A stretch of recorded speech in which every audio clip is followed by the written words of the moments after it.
All right. Welcome to Tuesday Football Roundtable from the couch. Please remember to notify, like, share, subscribe for all our latest content. I am here with David and Eric. I'll start with David since he's unmuted. How you doing tonight, David?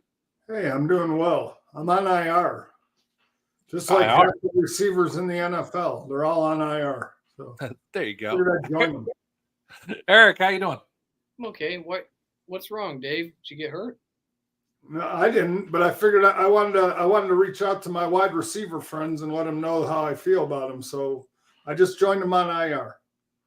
Okay. I am in the bargain bin shopping area of the wide receiver area. So anything that aren't on IR, you can send them down to the bottom of this chat. But I'm good. How are you? Doing good. And I'm just the Moss. I am the master of stupid shit. So, all right. So let's go over some of this week's news before we get into a bunch of other stuff. But so Deshaun Watson ruptured Achilles. Have we seen the last of Deshaun Watson in the NFL? No, I don't think so. I think his contract will require him to come back and play. I don't think he would have been going anywhere if he didn't get hurt. Cleveland will never swallow that. It's going to be bad enough that they got to pay him that money to miss the season next year, or at least a good portion of the season. But I'll say for myself, I think what it does is it gives them an out the following year. I think because he's going to be missing this season and then pretty much all of next season, or at least half of the season, based on the recuperation time from an Achilles. I think it might they might have to eat that $92 million for 1 year, but it might give Cleveland a light at the end of the tunnel where they don't have to be questioned why Deshaun Watson is starting. So it might be able to flip the script in Cleveland a little bit. So we'll see. This might have given him an opportunity to save a little bit of face anyway. Eric, your opinion? So, Sean, if he's a post June 1st cut, so after June 1st, it's a $95 million cap hit. Salary cap's around, 274? So if they take 95-ish, they're probably not going to be very good anyways. They just lessen their chance for having a higher pick, but they can get rid of him on 95 mil. So I think they do that. I think he ends up resurfacing somewhere as a reclamation project. I don't think it works out. I think we've seen the last of him being an everyday starter. But I really don't think, and it depends on him. There's a part of me that doesn't think he wants to come back. I've never seen, and we can get to this, never seen and I'm sure Here We Go Brownies, check out their podcast. They'll talk about it. But I've never seen a crowd cheer a serious injury like that. And that's an issue. That is to state. I know I don't like him. Some of the things he's done or he's been accused of doing are really bad. But I don't think I've ever seen a crowd cheer for a serious injury like that. And that's that may make you, if you have enough money, may make you not want to come back. Before I get to David, because David had his hand up like a good little schoolboy, you had mentioned the crowd cheering. Was that "you deserve it" chant? Was that real? Yep. I thought that was a freaking meme, like bullshit they put on there. That was real. It was real. It was surreal. Like, boys, I know, like, leaving the field with a serious injury, you're already thinking a lot of things. But imagine having 60,000 people telling you that you're a terrible human being. There's no way Cleveland can bring him back. So this is the end. And Sean, you were right. You and I both said this will blow up this year. It's just unfortunate it happens this way. But the blow up happened because they're cheering. You deserve that. And so there's no way he'll ever be back in Cleveland. And I feel terrible because A, the way it happened, but B, you have to, that coach right now has to be like thanking God because there's nothing he could have done. So at least this gives him some leeway. David, what did you want to say? Well, first of all, I want to say I don't care who it is. I don't care what. That's classless. Period. I mean, we've all been through players on our teams that we didn't like, players that we thought were trash, garbage, whatever we thought. But at the end of the day, they were still on your team. Whether look, we all knew the writing about Deshaun Watson on the wall. I mean, he was a shell of what he was in Houston. Regardless whether he could have ever regained that somewhere else. I mean, I don't like the Cleveland organization as a whole anyway. Unlike Jeffrey, who thinks that they're a stunning achievement or something, I'm not a fan of the Cleveland organization from the top down before it gets to the players. But I think that shows it's just very classless, regardless. You don't do that, okay? You got your wish, Cleveland. The guy got hurt. He's not going to play quarterback for you. Be grateful, but you never cheer somebody's injury like that. I don't care who it is or what it is, even an opposing player. I mean, you're at a football game. Lamar Jackson got a concussion in the Bills playoff game, and Bills Mafia donated over like $250,000 to his charity. That's what you do. That's class, not classless. So, yeah. So, Dave, imagine, like, we talk about society all the time, and I'm not going to preach this I'm not going to stay on the subject very long, but imagine being a father and he's got a father somewhere and a mother somewhere, and knowing, your son's been accused of things, like that's happened. But imagine seeing on TV 60,000 people Roman style cheering that your son's got a serious injury, and that's going to affect him the rest of his life, because he'll recover, but he'll still probably always feel that. I've got injuries to this day that I've had that I feel right now sitting down after running at practice. So he's going to have something the rest of his life, and you had 60,000 people cheering that it happened. Yeah, I mean, shame on Cleveland. There's a lot of things to blame Cleveland for. I know I'm anti-Cleveland, but that is probably, with Myles Garrett hitting a guy with a helmet on the head, probably lower than that. And so I don't know where to go from there. It's just bad for the org. Bad luck. Yep, bad luck. But I just want to ask you one thing, Eric. That $92 million. Now, is that the accumulation or is that 92 million per year? Because his every bit of his money is guaranteed. So I would want to know if that 92 million is, is it 50 million one year, 50 million the other year, or whatever, or is it all up front? I'm on Over the Cap right now. On Over the Cap. So overthecap.com, our viewers can look at home and they can see, the cap numbers. If they cut him pre-June 1st, so let's see, Deshaun Watson, it's $172 million dead hit. But if they to cut him, then it's 92 up front. So they would pay $92 million up front. Yeah, so then it would be 2 years that they would have to carry that dead cap, because his contract is fully guaranteed. So whether he suits up in Cleveland or not, it's going to be $92 million a year for him to not play in Cleveland. Yeah, so subtract that from 274, and that's the team. Yeah, exactly. So that's 2 years that they're going to have nothing. Yeah, I mean, it's going to be rough because I've heard Myles Garrett trade rumors now because of that, but they're going to have to be very creative to put a competitive team. But this franchise has done that over and over and over again. If you remember right, like the Deshaun Kaiser years, they didn't win a game. So we're just going back into, and it's unfortunate because, it's a bulldog hat. That is a dog. So, but it's unfortunate, but it's too bad. I hope he gets back, and I hope for his sake that he does fix his life and he does kind of come back together. I guess I will say this, based on the Cleveland Browns fans, you get what you deserve, and then you deserve that. So I guess karma is a bitch. You can sit there and say you deserve it. Well, you're going to get the team you deserve for the next 5 years. So we'll move on. All right. So moving on. Next, Brandon Ayuk injury.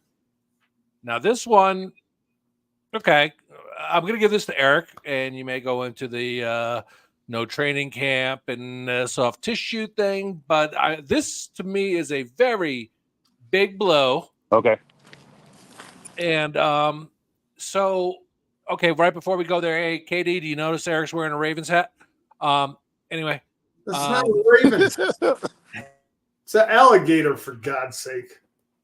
I don't know what the hell it is, but it's It's a dog. It's a dog. Hey, I knew he liked us for a reason. It's okay, Eric. Whatever. Okay, so Brandon Ayuk. Eric, how big a deal is this for the Niners? So it's a huge deal. And he's not been playing. The injury isn't because of a soft tissue injury around him. He's not been himself all year because he wasn't in training camp, but that's a different story. The loss now is there. It hurts, but it doesn't kill him. They just need guys like Ricky Purcell to step up. He's going to get more reps. Debo's got to get right. They got to get McCaffrey right. It's an accumulation of things in San Francisco that's killing them. It is not helping them, but it won't be the one factor that is detriment to the rest of the season. All right. Katie, we're going to go to you, and Eric, stop tapping. What was the question? Brandon Ayuk's injury for the Niners, what's the impact? I'm gonna say minimal. He hadn't had the year that he's had this year. Also, I think Debo is down for a little bit as well. So I think Debo would have more of an impact than him this year. And then if we all think Kyle Shanahan is the brainiac that we think he is, shouldn't be that big of a deal. Okay, because right now San Francisco is not sitting very pretty in that division. Well, that's because of some other things. So the team as a whole is up shit creek. The team as a whole, because you have their division is slowly starting to change around. So of course I don't want any injuries, but if there's a team that's out there that not going to rely on an 1,800-yard receiver a year, it's San Fran. Yeah. Okay. David? I just want to say, I mean, it is a big deal. It's a big deal because it like Jeffrey's point, it's not just Ayuk. It's Ayuk. It's Debo. It's Christian McCaffrey. It's the defensive side of the ball. It's a team that is getting injuries piled up one on top of another, and one or two injuries is tough to overcome. But when they're even on one side of the ball, you can kind of adjust your schemes one way or another. But when those injuries are mounting up on both sides of the ball and it's leaving you thin, that's where it becomes the issue. So in the grand scheme of things, would Ayuk on his own have been a big deal? No, but it comes at the time when you have Jennings, who's banged up, Debo, who just got released from the hospital. You don't know when he's going to be back to play. Christian McCaffrey has Achilles tendonitis in both legs. You got guys on the defensive side of the ball. So it's the accumulating effect that really shines the spotlight on this injury in particular, but the team as a whole. Okay, you guys, one thing I want to just point out here is San Francisco right now is sitting number 3 in that division. Mm-hmm. So that's concerning. I thought they were going to run away with this division. Obviously, everything that's happened is a problem. All right, so next order of business is the Lions win in Minnesota. And I'm going to start off with one thing. I like to bitch about Dan Campbell. Dan, you gotta fucking stop. You gotta stop the fake punt bullshit. If you're gonna do a fake punt, do a fake punt, but don't put a freaking guy in motion. The second you put that guy in motion, you are telling the defense this is a fake punt. Horrible play design, horrible play call. Yeah, they ended up winning the game. They almost lost it though, and you could definitely go right back to that play because when they failed, Minnesota went down and scored. So whoever would like to, I'll say that I don't want Dan Campbell to stop. That's how, Dan Campbell has the football mentality, okay? And it's almost instinctive. And, sure, maybe the design might have been off or whatever, but I want Dan Campbell to be Dan Campbell because that's why players play for him and love to play for him because he puts his faith in his players that they're going to make the play. And every player wants that out of their coach. Now, maybe it might be an inopportune time and we can sit there and think about it and go, oh my God, as fans, I can't believe you're doing that. But as a player, when you're 53 men on a roster and your coach has that much belief in you, you'll run through a wall for him. I don't want Dan Campbell to be any different. I don't. Are they going to be in a little trouble with Jamison Williams getting suspended for 2 games? That might hurt a little bit. But again, I would never want Dan Campbell to be nothing more than what Dan Campbell is. And his players will do anything for him. So, all right.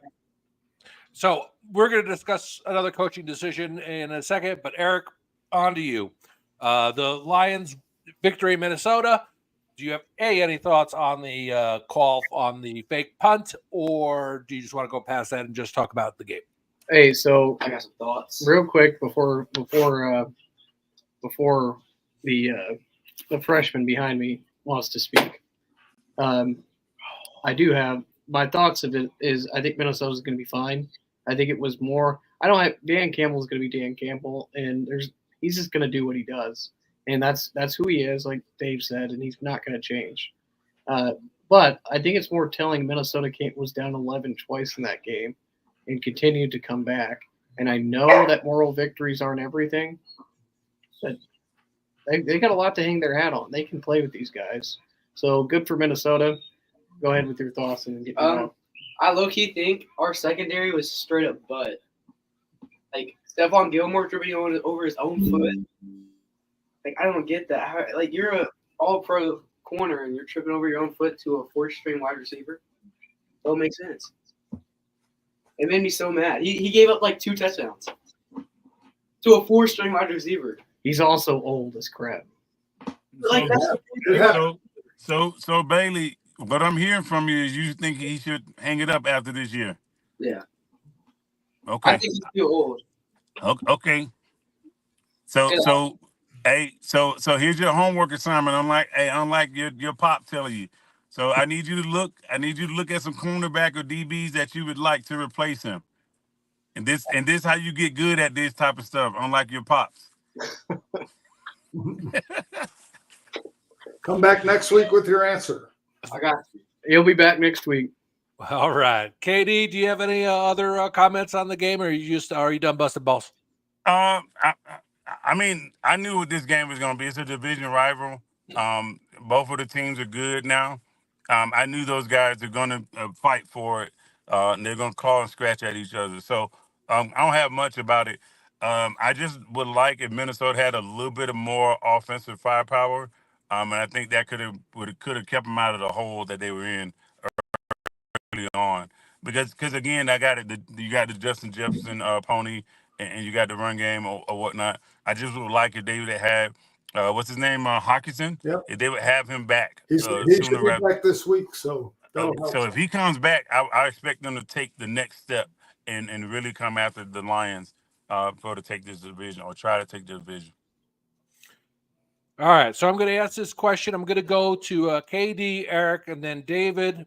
And just because I want my coach's point of view first. You are down 15 points with 8 minutes to go in the fourth quarter. And your team scores a touchdown. What do you do? Do you kick the extra point, or do you go for two? KD? I'm gonna take the surefire thing first. That's just me, because okay, let's say you don't get it. Now you mathematically take yourself out of the situation. If you need too many things to go right, so I'm gonna kick the extra point first to get my 7. Now when I get the ball back, I know automatically I have to get this 8.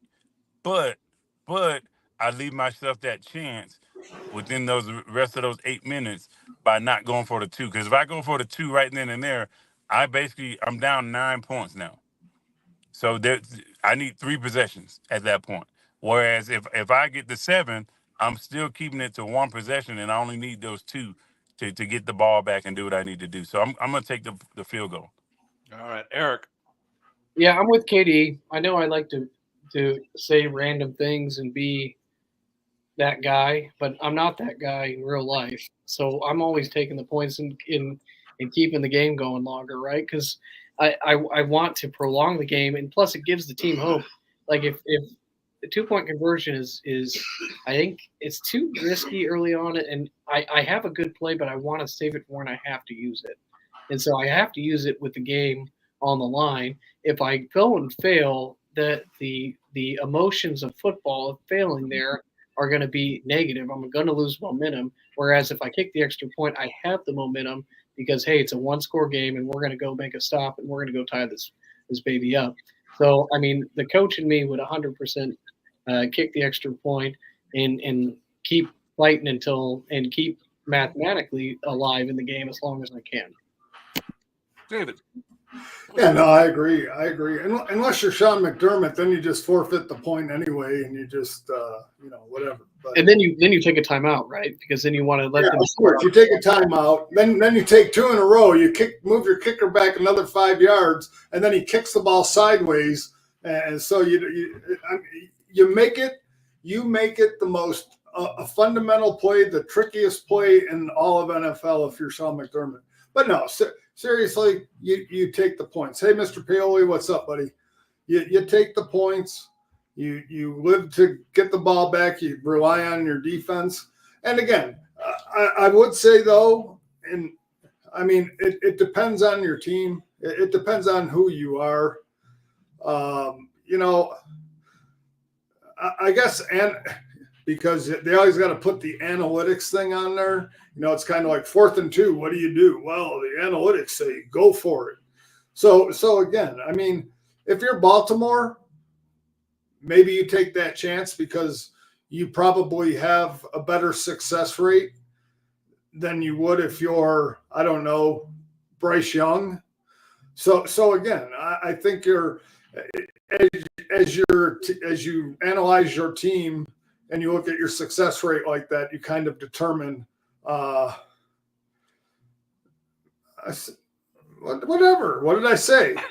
Oh, shut up, Jeff. You're trying to make me look at the comments.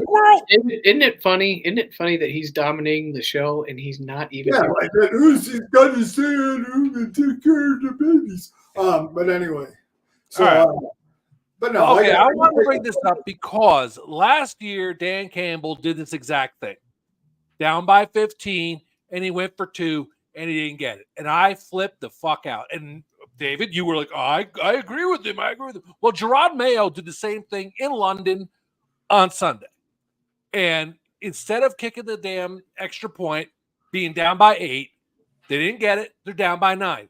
You've just made things harder for your team. And it pisses me off that these coaches are making these decisions. I know you guys like players as coaches, or some of you do. I don't. I like the integrity they bring to the game, but there's only been 2 coaches who've been players who've ever brought their team to a Super Bowl. And the last one was 1985. They're good. They are not great. Go ahead, Eric. Yeah, so 100%. Everybody has the idea that I need to bring in this coach because he was a great player, and because not every great player can coach, and not every player that isn't great, some of them can coach. Some of them know the game, but just didn't have the athletic ability to get it done, but have the intellect for it. So ideally, that's where a lot of people are like, well, he was great in high school. Just because you're great in high school and you go to college doesn't mean you can translate into being a coach. And there's a whole different, scenario to the psychology of it. But I agree with you, Sean, 100%. Like Bill Belichick is probably the greatest coach of our time, right? Who can tell me what he did as a football player? All right. And again, my thing is this too. Sean, I agree. Okay.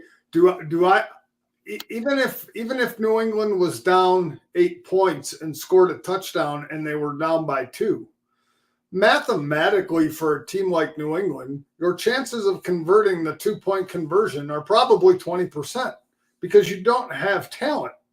And that's my point. If I'm a team like Baltimore, well, and what I mean by that, if I'm a team like Baltimore who has a Lamar Jackson, who has weapons, who can stretch a defense, who can give you a better opportunity to get 2 points, then sure, you might take that chance with 8 minutes left in the game because your success rate is 75 to 80%. If you're a team like New England who has Drake May, and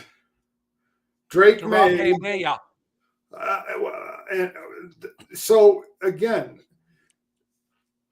I like Dan Campbell's aggressiveness because he has the players that can pull it off. Now, the fact that he didn't pull it off, or the fact that Mayo didn't pull it off, makes a quote unquote that would have been a genius play look stupid.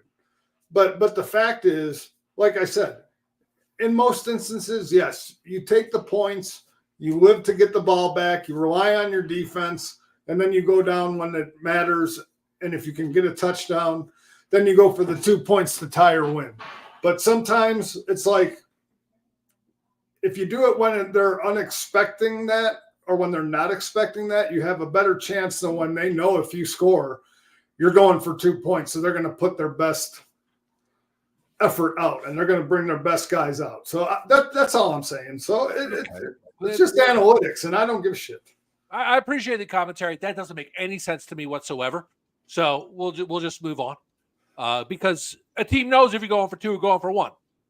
It's not like you line up on the 2-yard line and kick the extra point and we decided to run a fake. You're either declaring I'm going for 2 or I'm going for 1. Jeff says New England has to take any chance they get. I think New England needs to have as much hope as they can for as long as they can. So you take the extra point and you try to get your defense believing that, hey, we're gonna try to delay this game as long as we can. But to Dave's point, the day of coaches actually making decisions, the day of analytics making the decisions are taking over. Technology is taking over. It's this percent or that percent. And that's not what I coach. It's not how I believe. I believe in you go with the feeling. If you've got a feeling that you've got the perfect play and you've got the defense on their heels, you call it. But I would be very hesitant to do that. I think leaving the game with hope as long as you can is the key there. Because if you kick the extra point, you still have that play at the end that you think is going to. I want to respond to this, but I have to wait until the next segment because they do actually have hope. No, they don't. They're going to move up in this division.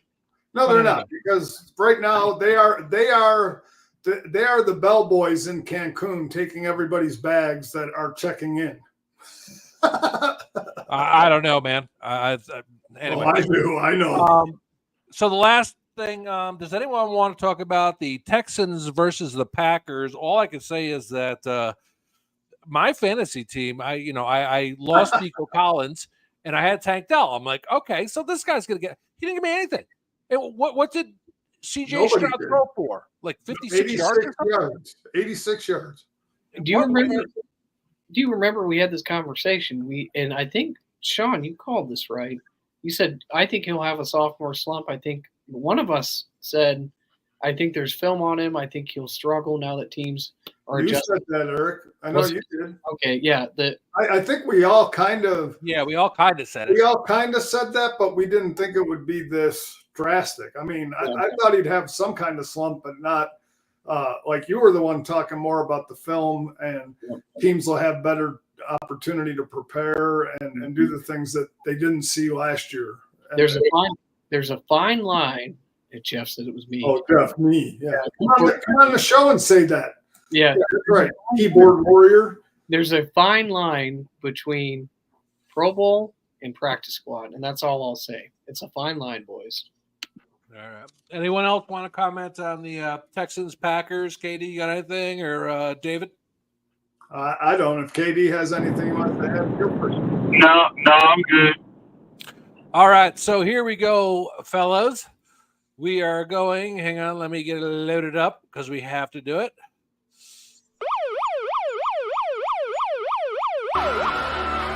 Remain calm. All is well.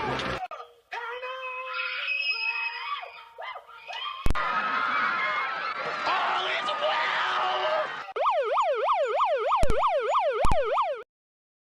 well. All right. So we are back in the panic room.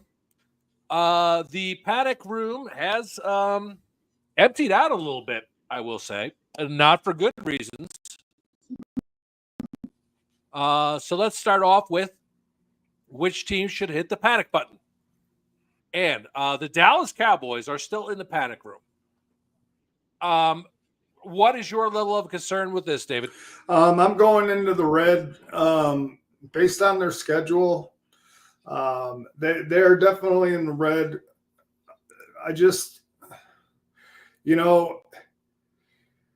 I look at this team. They didn't address anything in the offseason. We've talked about it. Their all-in was all not in.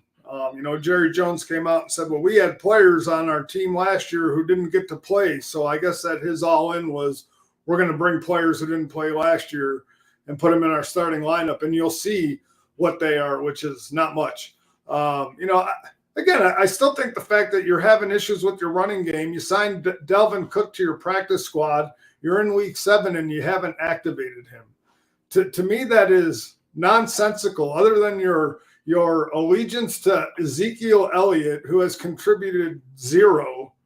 Okay. And again, I don't know if Dalvin Cook has got it or not, but if what you don't have or what you have out there isn't working and you have an alternative, I think it's time you try it. And I'm not saying that Dalvin Cook solves all their problems, because it doesn't. Their problems go beyond their running game. Their defense is soft, giving up a ton of plays. Mike Parsons is hurt. Dexter Lawrence is hurt. So again, and their schedule in the next 7 weeks, outside of the Giants, maybe, does not get any easier. This is the meat of their schedule. And going into San Francisco, the only hope they have is San Francisco's hurt. Other than that, that game would not be on. Their schedule just does not bode well for them. And the fact that Philadelphia and Washington are both playing well in their division. So, yeah, I'm very concerned with this team here. So real quick, just a quick follow-up. If they lose to San Francisco and then they lose to Philadelphia, would you put them in the CANCUN room? Probably. Okay. Eric. Dallas is 3-3, right? Yes. So there's a couple things. I mean, I trust Dak more this weekend than I do Purdy at this point. So I think they're going to win. And I do think this is going to be probably the game of the week. I think this will be a very competitive loser leave town mentality, desperate game from the two teams. facing off on Sunday Night Football. So this is the most excited I've ever been for a Cowboys 49ers game. Just because I think both teams are going to go really hard for this one. So I'm in the orange because I do think they can get the ship right. I do think Atlanta is good, but I think they can get the ship right and get by. They do have Philadelphia at home, and I'm not overly impressed. I'm sorry, Pioli, with Philadelphia. I'm not overly impressed with Houston. Not overly impressed with Daniels' injury to Washington. I've given up on the Giants. I'd like to publicly apologize to Jeffrey on the Giants. I thought they'd be better than they are. And then Cincinnati is beatable. So I look at this, I'm like, they could get this right. So I'm in the orange, but if they win, I'll be yellow. KD. I'm in the red for the Cowboys. Here's the reason why. No established run game, so that means, hey, even if you get a lead or build a lead, you can't conserve it. So, again, the Cowboys have had systematic issues for years, and it's finally catching up to them. And I'm in the red. They lose one of these next 2 games, they definitely go to the CANCUN room. All right. I think I am in the red with Dallas for all the reasons you guys stated. All right, next team, the San Francisco 49ers. They left the the panic room, but you let me out, but you brought me right back in. Eric, how concerned are you? You're fine. So, yeah, I'm red, and I'm red because I think I told everybody about McCaffrey, and everybody's, oh, he'll be fine. No, this guy's been injury prone his whole life. Just because he had a good year last year, now that he's hurt, he's going to be hurt the rest of the time. I'm red because of that. Now Ayuk's gone. Debo, I hope Debo's okay. I think he has pneumonia, or I think something like that. So I hope that all ends up okay, because it's always scary when you've got an illness. But he was released from the hospital. Okay, good. But I just don't think they have enough. And not to be this guy, I don't think Purdy's that good. And so part of me thinks that so Shanahan had to think something working with him. It was Shanahan masking his inefficiencies. But now that teams have adjusted and figured him out, I don't think he has the physical talent to overcome some of his deficiencies. So I think they're red, and I think they'll be going to Cancun before Dallas. Wow. KD. Yeah, I don't agree with Eric talking about teams that figured them out. All the damn receivers are hurt, but whatever. So here's my thing with the 49ers, and it's nothing against them, right? I just think the NFC is starting to look like the AFC was for the last 5 years, and them having one division, all with better records than these the 3 teams in the NFC West. I just think that's going to take them out. So they basically have to win the division. And until they start to play division opponents, I don't see them going out of the red. I'm gonna keep them in the red until they start winning division games. So I just don't like their chances right now. All right, David. I am in a bright yellow to low orange. And I say that because, again, Dallas hasn't shown me anything that they are a feared team. Juwan Jennings should be back this week. They got Ricky Pearsall. Mason does a good job in the running game. I don't know the status on Micah Parsons or Dexter Lawrence, if they're back after the bye or not. I haven't heard anything. They might be. But even before they got hurt, they weren't performing to the level that we were used to. So with that, I believe the bye for San Francisco comes at the right time for San Francisco. McCaffrey will be back after the bye, and then they're going to be playing a Tampa team that's decimated at wide receiver. They're going to have a Seattle team that's tough, and again, it's a division game, and division games are always tough. Doesn't matter your roster. Then they got a game at Green Bay at Buffalo, who, if McCaffrey's healthy, Buffalo gives up a ton of rushing yardage to anybody Okay, you could be a practice squad player and you're getting 120. So, I mean, that doesn't necessarily scare me. So, there's a concern, but I think some things are falling into place for San Francisco at this time. Playing Dallas right now, having the bye, I think they still have an opportunity to turn it around. Jeffrey, welcome to the program. Hey, thanks, guys. Appreciate it. I'll only be here for a moment, but I want to make the moment last. So what are we talking? San Francisco and it's a freaked out zone. Very concerned. What is it? What are we talking about? Yeah, San Francisco. Yeah, we should be very concerned. I disagree with KD when he talks about the coming of the division. Like, Seattle is not good. The Rams are not good. And the team that is Arizona is not good. They have good moments and they have good things. And that's why San Francisco can be depleted and still be in the division. They're in third place, but they're in third place by a game. It's not like it's not like the 1-6 Patriots who are, Sean, you said are going to move up. They're not. But at the end of the day, no, there is panic, and it's panic because when you took Tua out of a lineup and we see what is going on in Miami. You took Dak Prescott out of a lineup a few years back, and we watched what happened to Dallas. Well, here you are. You took the entire offense that existed. I mean, don't get me wrong. I think it's really interesting how people are downing Brock Purdy based on his inability to score and match points. But you don't have Debo. You don't have Ayuk now. You don't have Christian McCaffrey. You got a third string running back that's running. Purcell just comes back from getting shot in the chest. Jennings hasn't been healthy, or Jennings, right? Mm-hmm. Yeah. So at the end of the day, you look at their offense as a whole, and it's a pretty awful situation for them to be in. And so, no, I don't think the rest of the division is getting better. I think what's funny is they're almost equal now.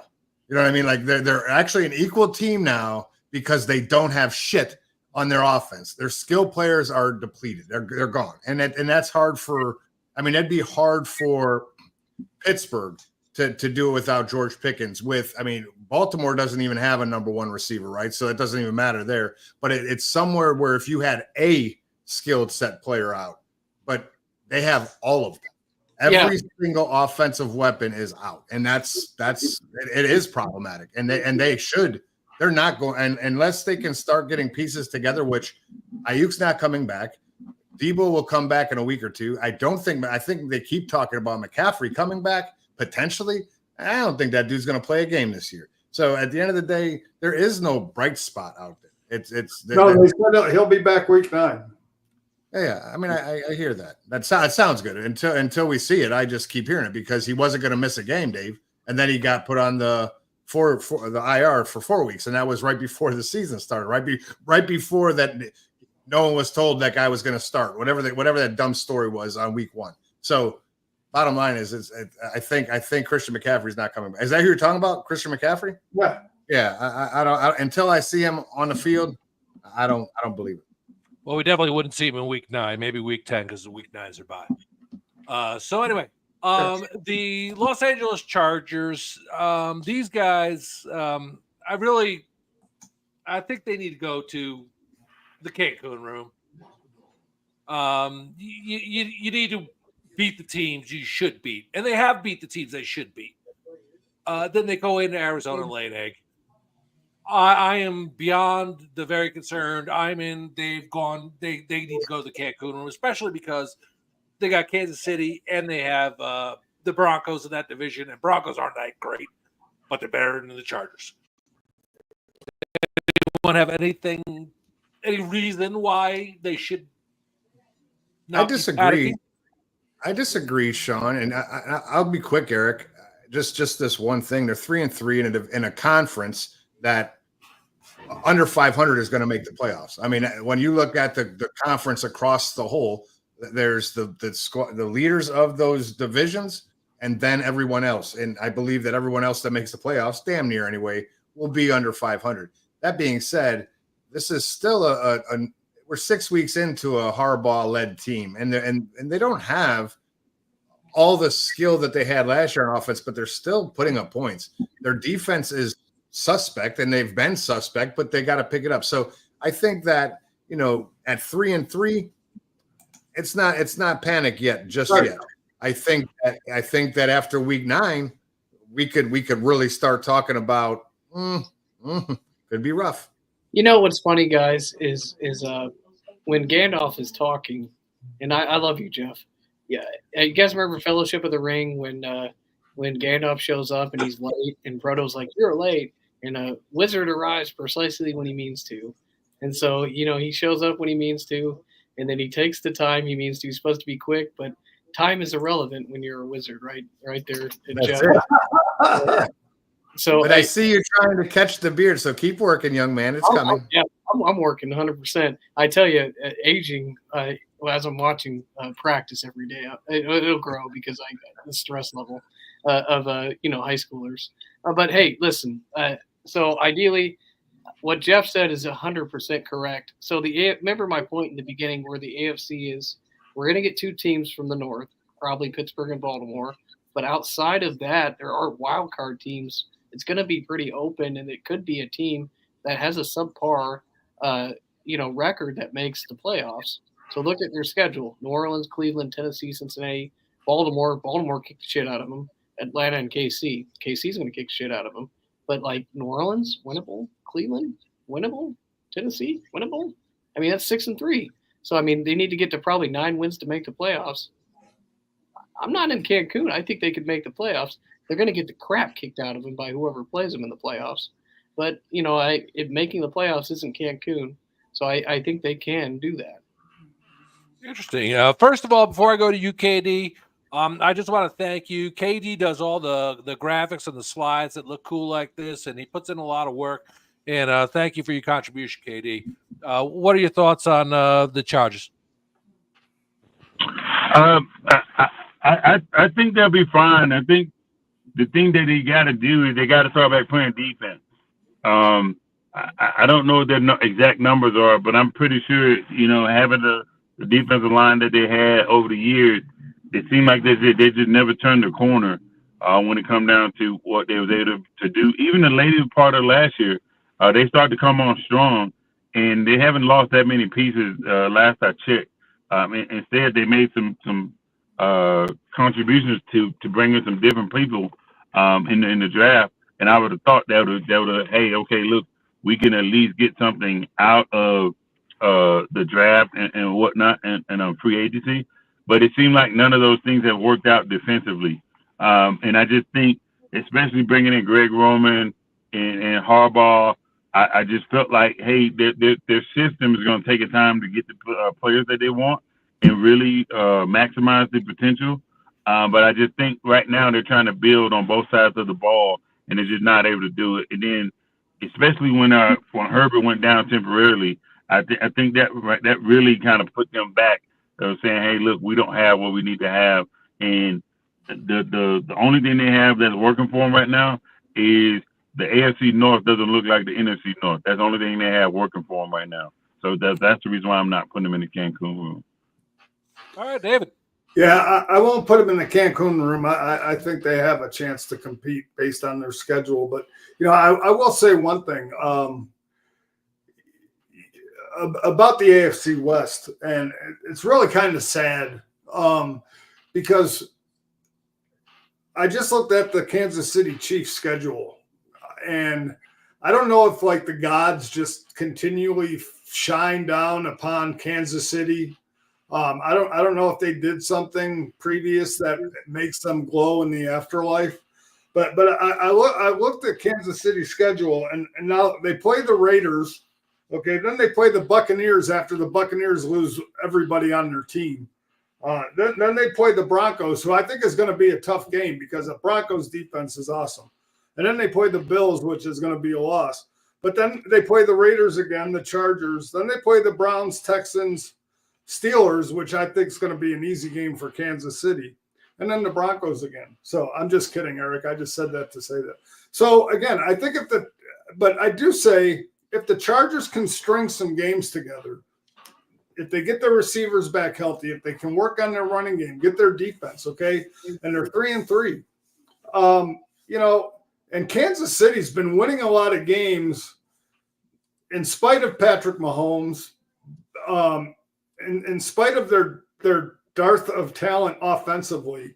I mean, they're doing it with smoke and mirrors, but good on them, because whatever they do, Andy Reid has them playing incredible. So my concern for Kansas City is in the light green, or for the Los Angeles Chargers rather, is in the light green, because I do think they make the playoffs. I do think, based on their schedule, and I think Kansas City is going to come to earth a little bit.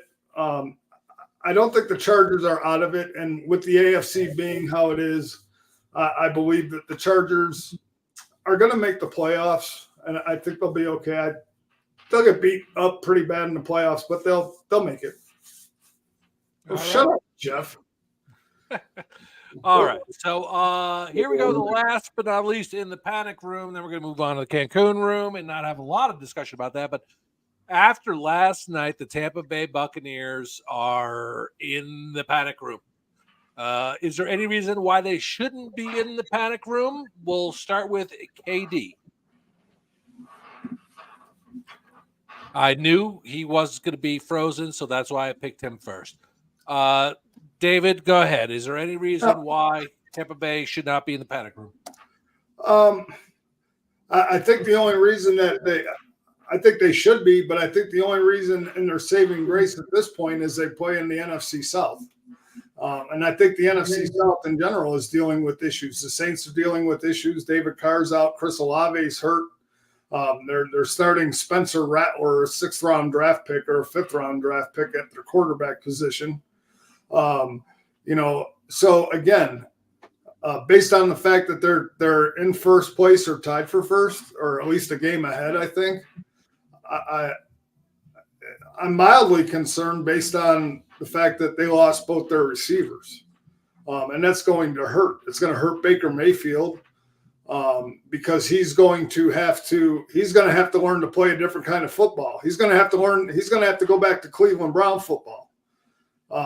And so we'll see if his years of experience have helped him. So I'm mildly concerned, but my concern isn't so much about the division, because the division itself isn't really playing up to par. So based on that division, my concern is basically, as long as they can keep their head above water, I don't think they go to Cancun. But, those injuries are going to be tough to overcome in the long run. All right, Jeffrey, you are the Tampa Bay expert. Yeah, so this is significant. The injuries are significant because of the fact that it's the two most productive players. This is a no different conversation than that of Ayuk, Debo, and McCaffrey being out, right? Obviously, Tampa's going to move with their 3 running backs. I wouldn't be surprised to see a receiver traded to Tampa in the next 24 to 40 hours. A lot of the conversation down here in Tampa is talking, Eric made mention of D-Hop. We made mention, David and I, during the Bills game, that D-Hop got traded in the fourth quarter because the dude's just standing there, right? Or the third quarter, whenever it was, and we were making a joke. But at the same time, there's a lot of connection between DeAndre Hopkins and Pittsburgh.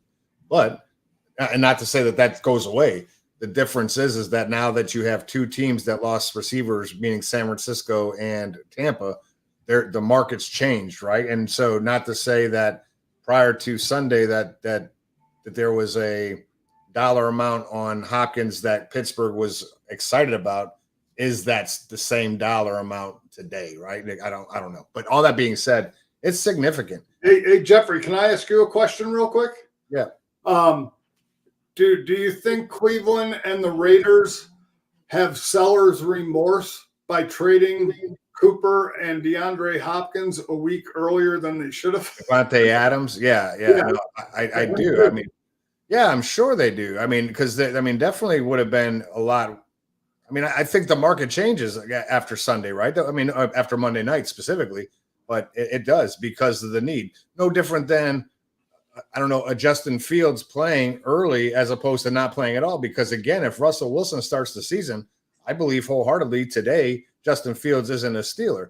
Right now, if Russell Wilson starts the season, right? And I say that because trade value, right? The value of what Fields was going for a 6th-round pick conditional to 4 if he pays 51% back in March, April, May, whenever Pittsburgh got him. Well, today, Tua could use a backup. A good quarterback, right? So I'm saying that there's more than just that because the Raiders are struggling. But all that being said, yeah, I think that the buyer's remorse got to be there. Now with this team right here, Sean, here's where it gets a little tricky, and this is where it is a red flag. This is where they should be very, very much panicking, because not this week, because they obviously lost to Baltimore this week. Last week, they lost an overtime thriller to the Atlanta Falcons. With the Atlanta Falcons and the Tampa Bay Buccaneers in this South being the only two real competitors right now, they're playing Atlanta this week, and they cannot afford a second loss to Atlanta from a tiebreaker perspective. So, I get it that the rest of the NFC, there's only a couple dominant teams in the NFC, from whether it be, the NFC North is looking stout. All of them got a winning record, but then you look at the West and it's you look at the East and it's like Washington, right? Maybe Philadelphia, but Dallas is not really in the conversation at this point, even though they're 3-3. But still, they're going to have to win the division to make the playoffs. So this upcoming week is significant, and then to go play Kansas City, that's tough, man. So the good thing is on their schedule they have the Giants, they have the Panthers, and they have, well, that's it. That's the only two givens. Las Vegas is a damned if you do, damned if you don't game, but without any receiving help, they're going to make a move, or they're going to fold the season. So yeah, they got to be in panic mode, especially after Sunday coming up. If they lose to Atlanta, I don't want to say it's all but over, but it's just going to be a very tough hill to climb the rest of the way. All right, Eric, any thoughts? So yeah, I don't even want to respond to that. Yeah. Brown. Hey, can I just, and this ain't a shot at Paoli, right? I say that you won the game, and look, did you say the best two teams back to back? Didn't they just beat the Giants? Because that's not a fucking good team And the Browns at all. Yeah. It was really pretty. I said laugh my effing A off. Yeah, he was making a joke. He was making a joke. Yeah, at the end of it, LMFO. Oh, I got you. Okay. But anyway, but I'm just saying in general, because I've never liked Sirianni, and Eric specifically talked about that throughout the. I got you. I didn't know who they played before the Giants. I got you, Paoli. That's good stuff. But they're supposed to be a good team on paper. They are. I just think Sirianni is a horrible coach, and I don't like him. Like, I can't stand his antics. I can't stand the fact that Jalen Hurts has to kind of shield him from human beings because he's a fucking 3-year-old. But anyway, so we'll see what happens. But yeah, it's going to be tough right here. Tampa's going to be a tough way. Go ahead, Eric. I'm sorry to interrupt you. No, you're fine. I think Philadelphia's in for some trouble as the season goes on for that exact reason. I've been on the leadership board there with Philadelphia, but for many reasons. But I'm with you, Jeff. And it's as far as the Bucs are concerned, this is a big one, and I'm with you. They're going to go be in trouble if they don't win this weekend because of the North and because of the wild cards and where they stand in the division. So it's a big game. But here's the thing. I went to bed, it was 34-10. The game ended up 41-31.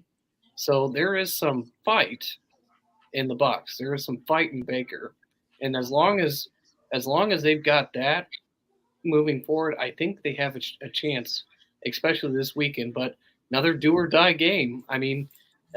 Because I'm with you, Jeff. If they lose and they don't have the tiebreaker, they're probably not going to get a wild card. It's probably going to be a couple teams from the North. So I think this is a big one. And I hate to say Week 8's important, but this is a freaking important game. The only problem is, and you guys all know that I like Baker Mayfield, right? It's not changed, and I'm actually pretty proud of what he's been able to do this year. It's been nice. But the one thing that I don't like, right, the thing that's actually been pretty detrimental, even though they won last week against New Orleans, he threw 3 interceptions last week. He threw 2, and those 2 were detrimental to the team. And it seems as though when Baker has to do, when he feels like he has to do more and forces the ball, they have these results. And yeah, he's going to toss the ball around, but he's going to get touched up a little bit. So Yeah, 100%, Jeff. But he did. But what happens into the fourth quarter when you're down 34-10, and you're able to bring the game back to 41-31? that says something to your team. That says, I'm going to go out here and we're going to fight. And that makes it the ending of that game will carry over to Atlanta. And we'll get to our picks. But you can already tell who I'm going to pick here. Mm. All right. We're running a little short on time. David, do you have anything to say about this? Or Nope. All right. So we got to go to the CANCUN room. This is going to be quick, 3 minutes, and we're out of here. I just wanted to lump all these teams together because you got the Jets, the Dolphins, Tennessee Titans, the Rams, the Saints, the Raiders, the Browns, the Jaguars, and I did not know MVP. Wait, go back to the Jets for a minute. Go back to the Jets for a second. Oh, okay. So I'm not putting the Jets completely in the CANCUN room yet because I look at their schedule. Now if they lose to New England, they're there. But my point is, and this is the thing, and this is what I said last night, and I said it before the show, and I'll say it again to the listener out there. The Jets made a trade for Davante Adams. They made a trade based on an Aaron Rodgers want, not on a team need.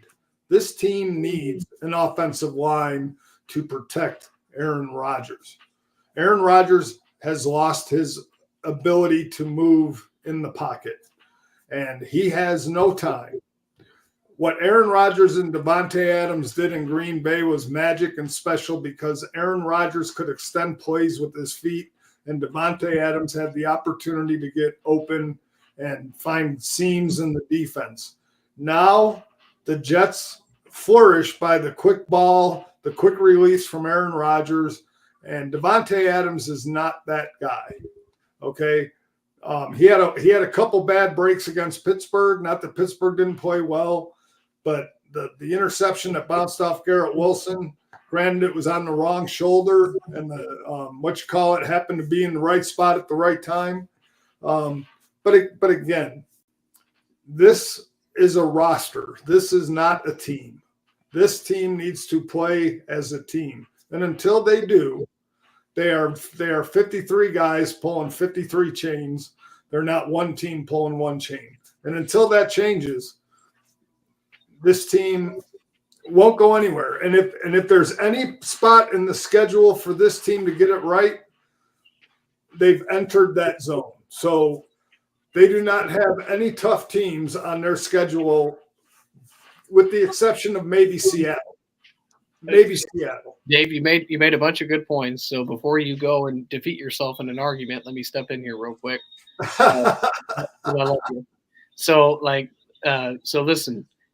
You are right on the schedule. It all comes down to, and there's a couple. I think the Jets could be the most dangerous wild card team in the AFC. I think they could be, but it boils down to, and Rodgers is resembling Roethlisberger at the end, where he was getting rid of the ball quick, he couldn't move, and he was stiff, and they look very similar.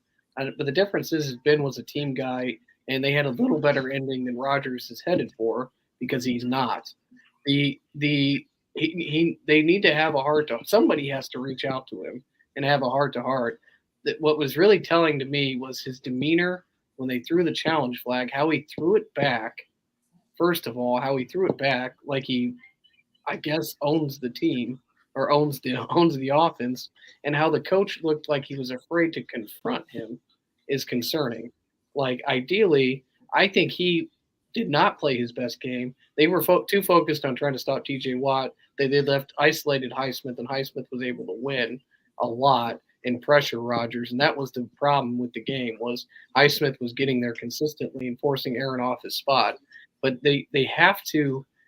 somebody has to be able to connect to Rodgers and bring him back down to earth, get him to be less owner and more football player. And I just don't know if they have that. If they do have that, they're going to beat New England. They're going to give Houston a game. They can beat Arizona and Indianapolis, Seattle, Miami, and make a run. But if they don't, and he gets pissy, and it's all about what he wants, don't be surprised if they lose to Houston, lose to Arizona, beat Indy, and lose another game there, and you lose 3 games at this point, it's going to be really hard. So I'm going to throw an argument about the Steelers game in general. Score isn't indicative of the game, and I mean I get it is, but the problem is that when you look at the Jets and what they need to do, it's just it was a simple thing to me, and what they have to do because Aaron Rodgers cannot maneuver anymore, right? They threw the ball like 40 times or some shit like that. Like they threw the ball 40. I mean, he was only sacked once, and I get it. There was pressure a lot. And what you said was moved him off his mark, which you're right. A lot of pressure. 1 sack, 2 interceptions. One was a bullshit not Miles Garrett, but Garrett Wilson didn't catch it. It hit him in the numbers. I don't care what shoulder it's on. It should have been caught. But here's the deal. The thing is that they threw the ball 39 times, and they ran the ball 12, 13, 14. The thing with them is they have a running stable. Breece Hall is good. Davis is fine, and Allen runs well. They need to get more running, and I think it's a difficult task to run against Pittsburgh. Like I'm not saying that just keep running because they don't have a good run stop defense. They do.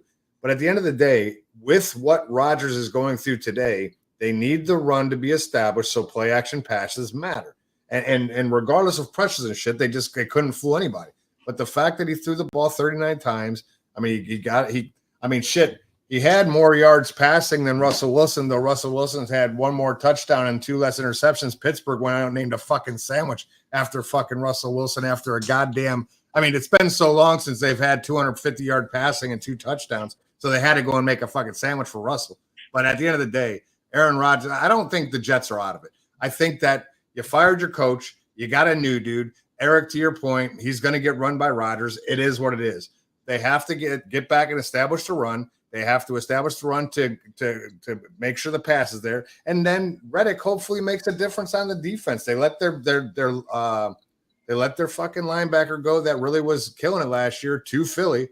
And Jeff, he's not doing anything now. But they have to get back to these things, and you're 100% right. If they were more consistent with the run, they would have been there. But will Rodgers allow a game plan that doesn't fit to what he wants to do happen? And that's what I'm saying. Yeah, I mean, I think he did it in Green Bay, and they were very balanced. I mean, not every game Rodgers threw for 35 times. When they were their best, it was very balanced. I mean, you had juggernauts there running the ball, but you also had. Well, I don't want to say that line because they never really did, and that's what he bitched about all the time. But anyway, neither here nor there. They definitely. I'm not saying they're done yet, but I think it was David who said it, or Eric. If they lose to Houston, or if they lose to David said if they lose to New England, if they lose to New England, I'm going to be really interested what the trade deadline does look like. They got a lot of money tied up, and if you lose to New England with Rodgers' last year right now, what are they going to do after him? Because their future quarterback is not on their roster today. Anyway, Sean, what do you think about the Jets? All right. I'm coming out full screen here, guys, because I have to. I need to talk to my fellow Jet fans face to face. But I would really like to talk to the New York Jets locker room right now. I understand you are not responsible for 45 out of 53 years or 55 years of mediocrity. We have not had any freaking hope in over a decade. We have the talent. Find it, put it together. Give us some hope. Because at this point, we're like the Jet fans, we feel like and Charlie Brown in the Thanksgiving special. And we try to kick that ball, and the NFL just keeps taking it away, and this continually happens. We are getting brutalized. It's tough. We've hung in here so long, and we believe in you people so much. You gotta find it inside you, pull it together, and make it. You gotta do something. Give us a glimmer of hope. I almost feel like I'm Chevy Chase, and this is no longer a vacation. This is a quest to see a fucking playoff game. I'm freaking out. Anyway, please, guys, get it together, man. All right. I gotta say one rebuttal to you. You see, that's the problem. That's the problem with the Jets. It's a problem with what Bills fans had to go through for 20 years plus. They were always trying to sell hope. They were going out and signing Mario Williams because he's the answer. He's the hope. We're gonna hope for a better day. It ain't about hope.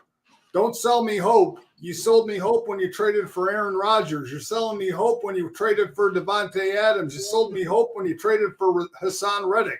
Show me results. I want results. I'm tired of hope. I can have hope for days. Play like a team. Show me results. I'm tired of hope. You hope every year that the new season starts. Whether Aaron Rodgers is your quarterback, Mark Sanchez, Zach Wilson, whoever, you always have hope. I'm tired of hope. I want results. You make good money, you pay good money. It's a result business. You can hope all you want. Show me results. If you weren't happy with Robert Saleh before the season, you make the change before the season. Don't wait 4 games into the season and say, or 5 games in and say, this guy was trash. If he was trash before the season, you got rid of him. Then you would have had a different coach. You wouldn't have had to worry about changing this. You wouldn't have to worry about doing that. It's a result business. I'm done with hope. I want results. All right. Well, I really did need that help, but thank you, David. I appreciate you coming to my defense. Okay, so let's talk trade deadline real quick. We got 5 minutes to talk about this, but we're 2 weeks before the trade deadline. Any major moves that you guys can see? I know they're talking a lot about Garrett Wilson. Cooper Kupp has come up a lot. Myles Garrett's come up enough.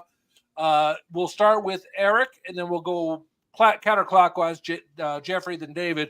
Who do you think could get traded, and where could they go? I swear to God, guys, my emotions have been really up and down because of these trades and these rumors of retrades. My hope coming up, and then it being snatched away. So if Cooper Kupp, if there was a Justin Fields for Cooper Kupp trade because the Rams need a long-term quarterback, because Stafford is old, that would make me really happy. Or ideally, they get an outside weapon that's dependable that they can find on third down. I think they could make a run in the playoffs if they can get somebody else. I think they have a really good team. I think they have a lot of pieces that are good on offense, and they have a really good defense. I think they could compete with the big boys if they could just get one. And so that's my hope. And that's the fan in me. The analyst in me says I think they want – Rudy says if there's going to be consequences if they don't get a playoff win. So I think that's why the rust thing happens. And the rust thing has to happen because Baltimore's good at stopping the run, but they're dead last at stopping the pass. So you have running quarterback and a pass quarterback. So what do? You put in the quarterback that can expose that weakness. Can you get the other weapon to get him over the hump? Because I love Van Jefferson and his deep speed. I love it. But he ain't it. He's Amari Cooper. Go ahead, Jeff. Any trades that you see happening or places that you'd like to see people go? No, I mean, so I've been watching a couple things since Saturday, just different things I've looked at, and I found it interesting, some of the names that kind of popped up. I mean, I know that, Buffalo fans will always say, Myles Garrett, we need an edge guy. Or they talk about all these people. They talked about the cat from the Raiders, Max Crosby. And, of course, in a perfect world, I'd love to have Myles Garrett and Max Crosby. But this isn't Major League Baseball. So it's not as though we're going to have a $355 million Yankee team, if you will. It's not realistic.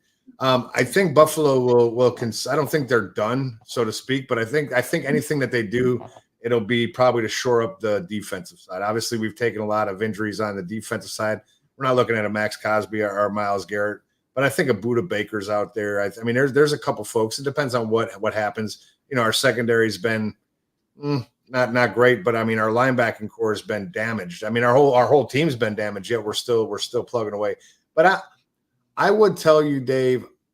I mean, Alvin Kamara was a hot topic. He just signed a 2-year extension not too long ago while we've been on the show. So That I don't believe he's moving anywhere because they'd be moving a big contract with him now. But I cannot for the life of me see Myles Garrett still in Cleveland. So I think that he does go somewhere. With the fact that, I mean, Deshaun Watson will not play another game in Cleveland ever again, whether it be because they don't want him or because he never wants to stand up for that in that city again. And I wouldn't either if I was him. I know you guys talked about it, but at the end of the day, he doesn't play again, which means that their money is stuck and they're going to have to jettison a lot of things. I don't think Myles Garrett's going to be there. Max Crosby will more than likely move to where, I don't know. He made it very clear that he doesn't want to be rebuilding. He wants to be winning. So I think that there'll be either a demand or it'll just be happening. But I think the thing that we will see the most of, especially over the next 5 to 7 days, is wide receiver movements. I think you're going to see, because to Eric's point, and he's been waiting so patiently since February for them to actually get a receiver, and all of them have bypassed, except for, of course, the stud Van Jefferson. But whether it be Hopkins, I mean, there's Cooper Kupp is there, and there's more too. And oh, by the way, Cooper Kupp became available after the injuries to Ayuk and to Mike Evans and Godwin. He wasn't on the trade block Sunday. I mean, there was people talking about it. They came out today to state that we're not protecting Cooper Kupp or Matthew Stafford. I heard a rumor that Matthew Stafford to the Vikings. That ain't going to happen. Sam Darnold's playing fine. But anyway, so I'm just excited to see what potentially could be there. I mean, this could be one of our more active trade deadlines in the NFL. The NFL isn't as fun at the trade deadline as the Major League Baseball or NHL hockey, because the contracts are such that it's difficult to move them around. So you may want to move a big name player, but moving a big name player requires a lot of salary cap work before you can just do it. It's not just a third rounder for a star player. It's a third rounder for the star player with them taking dollars. And there's a lot of negotiations in that piece. And that's what holds up a lot of people. So I think that there's ample of trades that can and will happen. I think that Pittsburgh has to land a receiver. I think that the Bucks have to land a receiver. I think if San Francisco wants to move forward, they have to land a receiver, just the way it is, or running back. Yeah, I think for me, it's going to come down to cap ramifications. I mean, when you're talking about a Myles Garrett or a Max Crosby, those are two big contracts. And hey, real quick, Dave, I don't want to argue with you. No. Myles Garrett contract, it's actually not too big. He would be owed by a team that picked him up $850,000 or $1.25 million, somewhere around there. It's very small. His last 2 years are not guaranteed dollars. There's no money. So the problem with that is that now, if you trade for him, is he going to play for you if you don't give him an extension upon entering, kind of like a Reddick, right? The bottom line is that his last 2 years, he's got $25 million for 2 years, 25 and 30. I think that's the way it is, but none of that's guaranteed money. So it's not an expensive deal. It's just a matter of, is it a deal? It's an Amari Cooper deal in a sense, but he's not a free agent at the end of the year. So you have to deal with the potential of not playing until you extend him. Sure. If that makes sense. No, and again, now that you said that, and again, it would be something that Cleveland would have to really think about. And I'm not talking about Buffalo, because I think it'd be fascinating to find out where any of these guys come up. But again, if you're talking about dollars and cents, okay, I think a Myles Garrett in Buffalo would be great. It would take care of a major issue that we have. More importantly, it's affordable this year, and it would hasten the departure of Von Miller. It would make Von Miller become expendable in our defense. No, he can't be expendable for 4 more weeks because I need 2 more sacks. Yeah, I know. Well, you might get him a Philly jersey that says Von Miller, but regardless, the thing is, so again, viability and interest. Okay, Buffalo has 2 second-round picks this year. So I mean, if if you're talking about rebuilding in Cleveland, and you're talking about somebody who has draft capital to make something like that happen, Buffalo does that. They have 2 second-round draft picks. So, and again, it just becomes a thing. Max Crosby, another one. Crosby going someplace to a contender would be fantastic. I mean, there's a perfect fit in friggin' Detroit. I mean, that would be the number one. That's where I think, but the problem, Dave, and I'm not arguing this point, that I don't think Max Crosby is a perfect fit in Detroit. I think Myles Garrett is a perfect fit in Detroit. And I think that because of the fact that it's a rental, you're renting Myles Garrett because you're not going to sign either one of these guys to a long-term deal because you have Hutchinson and you got the other cat that they have. But again, Jeff, the only thing that I say that makes that interesting about Myles Garrett or Crosby going to Detroit is I don't know how many years Crosby has left on his deal. I don't know if they re-signed him last year or whatever. But the one thing that's interesting about Crosby going to Detroit is you're still on Aiden Hutchinson's rookie contract. Sure. So you have 2 or 3 years where you don't have to pay him top dollar. Now, it doesn't mean that he's not going to deserve it and he's not going to get it. But if you have Max Crosby on a 2 years left on his contract at max value, and you have Aiden Hutchinson for 3 more years under a rookie contract at the max value for a rookie contract, you have 2 bookend defensive ends who are going to, when Hutchinson's healthy, is going to create havoc. And you don't have to worry about having a rental. You have a guy that you can build with Hutchinson to have a formidable defensive front for the next 2 or 3 years, depending on Crosby's contract, where it's not going to bankrupt you. If you traded for a Myles Garrett and you wanted to keep him for another year or 2, you'd have to pay him accordingly. So again, we know Buffalo's penchant for 1-year deals and 1-year deals and 1-year deals and having to re-sign a defensive line. So that's interesting. But off of that subject and Buffalo in general, the wide receiver market is going to be interesting. Cooper Kupp is going to be interesting. The only doubt I have about a Cooper Kupp is the last 2 years he's been injured, hamstrings, whatever. So when that happens to a wide receiver, look at Mike Williams had that issue. Mike Evans has had that issue on and off in his career, and it's come back and flared up. So again, what Cooper Kupp are you getting? Are you getting a healthy, 100% healthy Cooper Kupp, or are you getting a guy who's going to be in and out of the lineup with hamstring issues? He would be a great fit in Pittsburgh because I think that's exactly what Pittsburgh needs is a guy like that who can play in the slot, draw coverage, allow George Pickens to run free down the sideline because that's your guy. That's your deep guy. That's your guy that's getting that ball. So Cooper Kupp in Pittsburgh would be perfect. They've talked about Deontay Johnson going back to Pittsburgh. That might be a good fit. Again, I believe Russell Wilson has opened the door to a lot of things. Watching Russell Wilson throw the ball, granted it was one game, but watching Russell Wilson throw the ball, watching George Pickens react to the throws that Russell Wilson was throwing, it was a different George Pickens. George Pickens played a different type of way that he's played all year. He was engaged in the offense. He was there mentally. I mean, that guy, you throw the ball anywhere near him, he catches it. It was a different George to me. Dave, that's why in the decision in practice, the locker room wasn't divided because he was lighting it up in practice, making throws. And so the throw he made to Freiermuth, a couple ones, the one he made that led him, Freiermuth made a good catch on. The other one where he was under pressure and sidearmed it to him. Russ can do things and see things and be able to make throws. He wasn't terrible last year in Denver. He had decent numbers.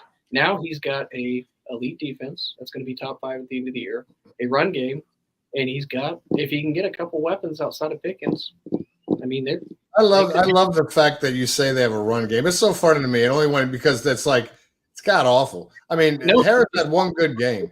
It's top 15. I mean, it's top 15, and it's also top 3 on attempts, and they still suck at yards per carry. But it's cool. Anyway, look, it's good because they take away time because they don't want the quarterback to throw the ball because who the fuck knows what's going to happen. But I'm glad he had a good game. Hey, listen, real quick. I'm busting Eric's balls because I haven't got a chance to. But I did want to say this, Dave and Sean, just so you got, and for y'all tracking out there. These are, I'm going to throw these out there, and some of these names are going to be, no, it's not going to happen because. But if it wasn't in your mind, it's not going to happen because, and I'll explain what I mean in a second, because all these names could be gone. All of these receivers they're free agents at the end of the year. So there's no extension past now. So it's a straight up trade basically, right? And you're getting them for a rental unless you extend them. Stephon Diggs. Now we know that trade probably won't happen, although the coach ain't real happy based on the whole bullshit in Green Bay, but Diggs is a free agent after this year. If Collins doesn't get hurt, then maybe that's a real thought. So I doubt he's moving, right? That's one. But T. Higgins is a free agent at the end of this year, and he's already been talking about wanting to move, right? Keenan Allen's a free agent. Chris Godwin, well, he's broke. Brandon Cooks, Deontay Johnson, DeAndre Hopkins, Mike Williams, Robert Woods, Marquise Brown, but we know he ain't doing shit because he can't play. Darius Slayton. Players in which we've made mention. All of these guys, Nelson Aguilar, DeMarcus, but I mean, Aguilar's not going anywhere because at the end of the day, they're winning. But the players I just named, like those groups of players, to include Stephon Diggs, I don't think they'll move Diggs, but Higgins could walk. I mean, could be moved. Brandon Cooks could be moved. Because the thing is to Eric's point about T. Higgins, Cincinnati's secondary is not very strong, and their defense has been woeful. The only reason why they are winning is because their offense has been decent. So what can they do to strengthen it, right? But at the end of the day, those as we look at receivers being a need in several teams, well, those are some free. Those are some end of the year rentals. So the cost to get them won't be so significant, but the losing team could jack it up a bit because of the fact that there's a significant need. So I think it's interesting when you throw those names out there, right? To include KJ Boone from the Patriots, who are so woeful. And by the way, Sean, I'm gonna stop talking. I actually got to go now, but I do want to say this. You made a comment earlier. You said, I think they do have hope. You were talking about the New England Patriots. Listen, there is no hope. I told Eric in the beginning of the year it's the top 3 pick. It will be, maybe 2. Could be 1, depending on what Carolina does. But here's the deal. Jared Mayo said our defense is soft. And I'm going to tell you right now, did you guys hear Bill Belichick's response to that? No. Bill Belichick basically stated, he said, well, they were the best team against the run last year with the same exact players. In fact, they're better than they were last year because Christian is back for the year as well as the other cornerbacks. So the players that were supposed to be there, I wouldn't call a single one of them soft. He goes, I understand Matt Judon left, but at the end of the day, he got hurt last year too. So there's the number 1 rush defense last year was New England, and he knows that those guys aren't soft. And for a coach to say that doesn't show very much confidence in their players, and it probably is a slap in the face as he's trying to motivate them, to Eric's point and to your point about player coaches. So no, that team has got awful. They have zero hope. And the only thing I hope for them is that they finish with 1 win completely, because I find it absolutely awesome to watch New England fucking struggle. But no hope. Hopeless. Okay. Well, I agree with you on that fact, but if they beat the Jets at home this weekend, they will gain some hope. Yes, they will gain. I'm just talking about, hope is an emotion. Hope is an emotion, Sean. It comes and goes. It's fleeting. It can come and like happiness and sadness. It's all quick in the moment. So you're right. If you've ever watched a Hunger Games, you know how dangerous hope can be. Oh, you're good. All right, hey guys, I know you got more to move on to, so I want to run. I don't want to keep y'all, but I appreciate you guys. Hey, good to see everybody. Hope y'all be good. Eric, I love your Ravens hat. Send me your picks, Jeff. I got you. I'll remind you. All right, so we wanted to go on to this is so ridiculous to be talking about right now. If you want to do it, we have a hard 10 minutes for the MVP race. Like, really? I'm not leaving. What we're talking about now? I'm not leaving. I want to hear Eric tell me how Josh Allen is equal to Justin Fields. No, I'm kidding. All right, so hang on. We're going to add this to the stage. And I think it was like slide 16 or something.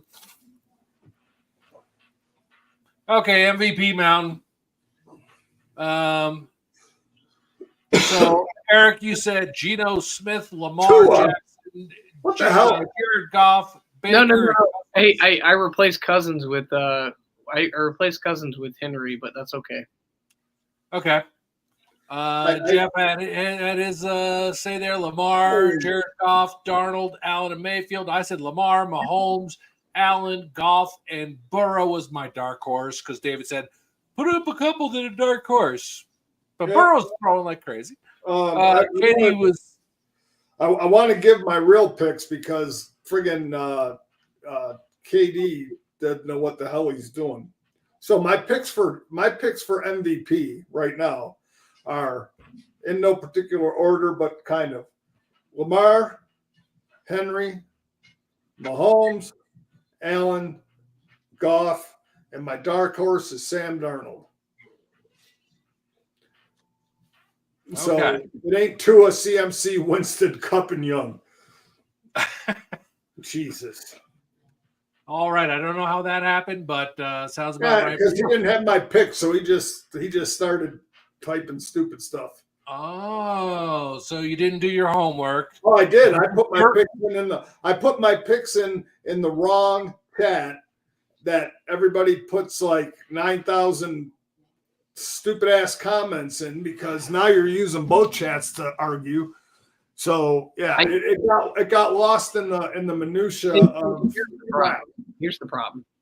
I just innocently wake up in the morning and I'm just trying to have a good day, and I'm trying to wish everybody to have a good day, and then it doesn't turn out that way. We get very competitive with each other.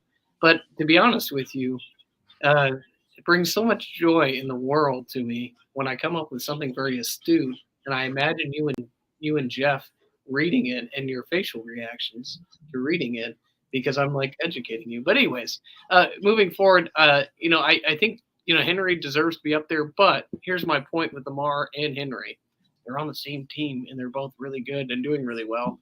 You know who's not doing really well, or team isn't great, but is doing relatively well considering what he has to work with?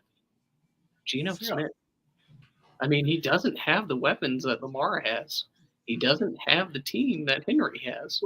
And he's leading the league in yards. I think he could. But here's my issue with that. Here's my one issue with that, Eric, which would negate Geno Smith. If you think Geno Smith has nothing to work with, and DK Metcalf, JSN, Tyler Lockett, Kenneth Walker, Zach Charbonnet, go look at Patrick Mahomes.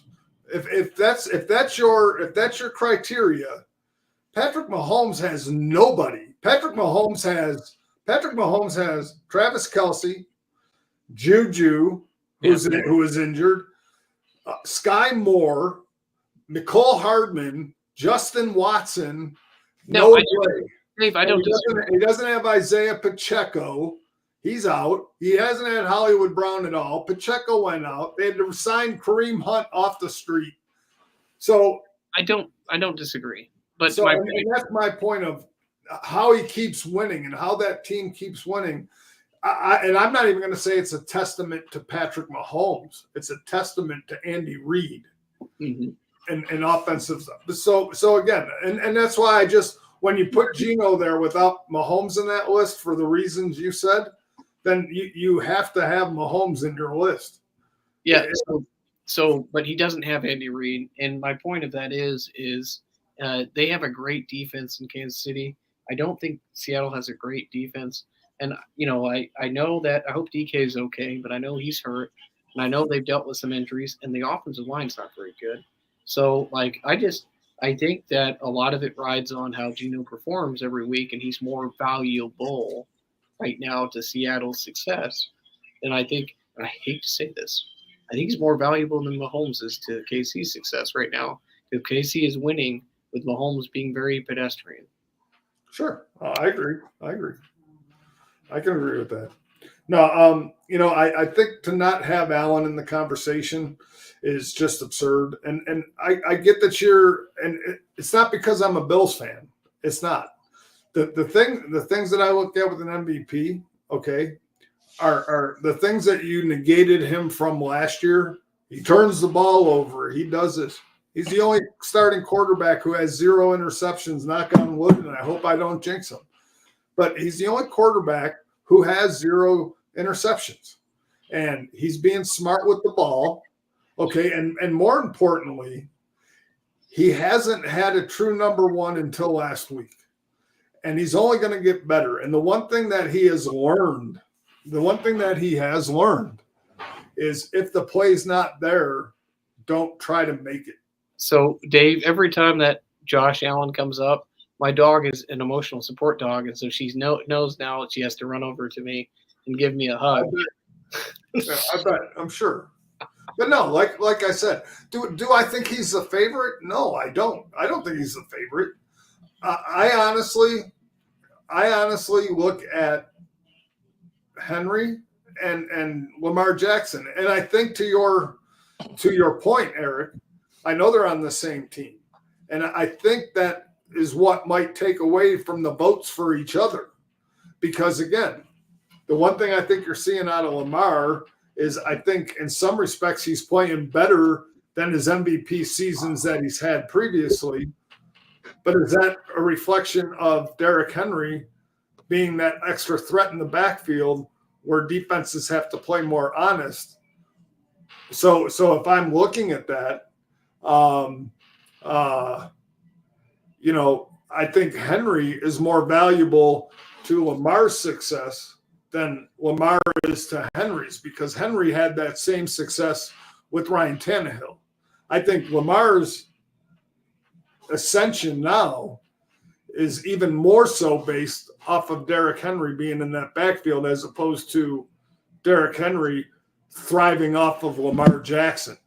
And that's why I think if I'm a voter, I would put Derrick Henry ahead of Lamar Jackson in the MVP race based on that alone, because Henry has done that with Ryan Tannehill. And I think Henry makes Lamar that much better. And Sean, more dangerous. Sean, do you have anything before we go to picks? No, this is way too early to be having this conversation. It's stupid, and I apologize to our fans who are watching. It's never stupid to have a conversation. Yeah, well, when we're running out of time, we got 23 minutes to get through pick'ems. So let's bring it up. Last week, Jeff was 11-4, David was 9-6, KD was 9-6, Eric was 9-6, I was 12-3, and Hot Pockets was 11-4. So I am now tied with KD. I had a slippage of a couple weeks. I got to come back, and I got to retain my crown. As long as I stay ahead of Eric and I don't finish in last place, I've accomplished something. Well, there you go. It's good to have goals, David. I'm going for broke here, boys. Yeah, there you go. You all told me I was finishing last, so that's my goal, not to finish last. So eat it. Well, there you go. I don't know what ass Paoli's coming for, but okay. That'd be yours, Sean. I would hope not. Okay, so on Thursday night, we have Minnesota at the LA Rams. David, your choice. Oh, I'm going to take Minnesota. Rams they're just not good. Even if Cooper Kupp comes back to play, they're still missing key pieces, and I think Minnesota's too good. Okay, Eric. Yeah, I think the Rams are rebuilding. I got the Vikings. All right. I'm also going to go with the Vikings. Not because I don't think the Rams could do it. I think this is one game they could pull off at home, but no. Minnesota plays great in the first half. They play like shit in the second half, and that's been true pretty much all year. All right. And we got Paoli. We got your pick. Okay, so then we have Baltimore at Cleveland. Is anyone going to pick Cleveland? No. Okay. No. You are? All right. So then after that, we got Tennessee at Detroit. Is anybody picking Tennessee? Is anyone picking Tennessee? Paoli, you better be fucking with me when you said Cleveland. Wow. Okay, he's joking. Yeah. Is anyone picking Tennessee? No. No. Okay. Quick question here. We've had a bunch of blanks this year. Like we all expected a team to win, and we've all been wrong. We'll go through who we think the wrong blank is this week. All right, then we got Arizona at Miami. Eric. I got the Cardinals. All right. Arizona at PLA, Miami. it doesn't matter who's playing Tennessee. Take the other team. Who's playing Tennessee? Detroit. Detroit. I already got Paley down for Detroit, so it doesn't matter. Oh man, this is so tough. Tua is not back. I'm actually going to go with Eric on this one. I'm going to go with Arizona. Tua is playing this week. Is he? Yep. I didn't think he was. Oh yeah, he is cleared. If he okay, I'm sorry. If Tua is playing, I'm going Miami. Right, well, you're dumb because they're going to blitz the hell out of that dude, and he's going to be concussed again. I'm taking Arizona. Okay. Paoli's got that. Okay, Jets at New England. I am going to be stupid and go for my Jets. David?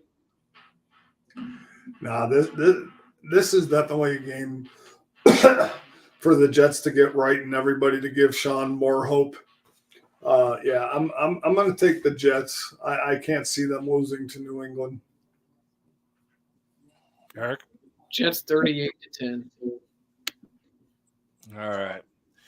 Then we got Atlanta at Tampa Bay.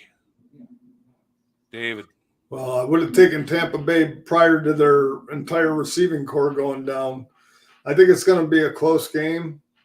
It is a division game. You know what? I'm going to take Tampa Bay in an upset.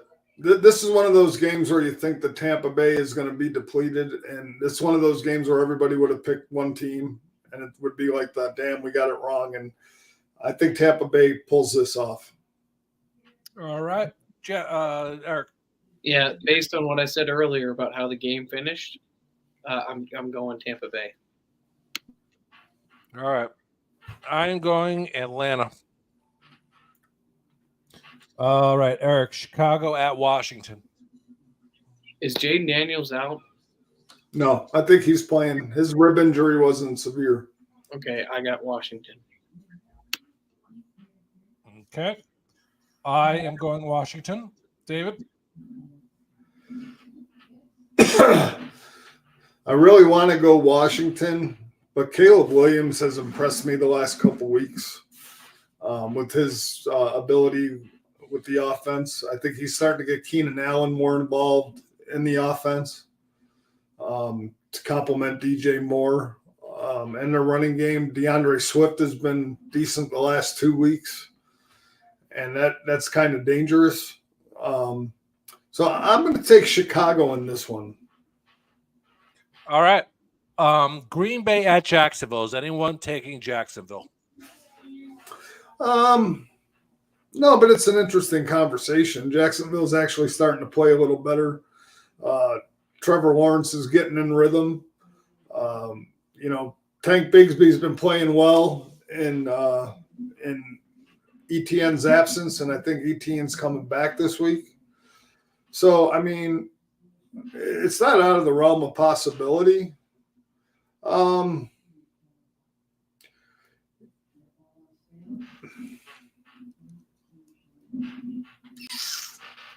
I ain't taking Jacksonville. Wow, that just took up a whole lot of time for fucking nothing. I'm just trying to get people to think, critical thinking never hurts anybody. It's hurting me listening to you. Eric, just kidding, David. I love you. Green Bay. Okay. Indy at Houston. I am going Houston in this one. David? What game? Who are they playing? Indianapolis at Houston. Oh. Yeah, I think Houston was embarrassed last week. I think they come out and they run it. They just pound them. I'm taking Houston. Eric? Yeah, David is the guy who goes to McDonald's and act like the menu has changed in and it hasn't changed in 50 years, then orders a cheeseburger. But then I talk myself out of it and get McNuggets. Hey, Yeah, there you go. so if Flacco was playing, I might pick the greatest Browns/Ravens quarterback ever. But being that he's not, and they're going to Anthony Richardson, I get Houston. All right. Let's just back this up for a second. I don't want to talk about the McDonald's menu, but It has changed. I'm sure it has. I totally think that Indianapolis putting Richardson back in the game was ridiculous. I mean, what did Flacco throw for, like 9 TDs? Yeah, I understand they're against shit teams, but I mean, I guess you got to keep going with the new guy, but you know, he was putting up some points. I don't understand it for the life of me, honestly. Did you watch the Manning cast? I did not. He is. I hate to say this about a Browns and a Ravens quarterback, but he's got a future in broadcasting. He is intelligent. He's funny, and I liked listening to him. He was really good last night. All right. Well, I think had Indianapolis, because they beat Miami, and that was probably the worst thing that happened to them by beating Miami.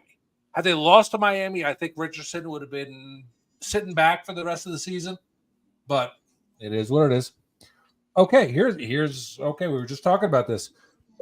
David, New Orleans at the Chargers. Well, I think man.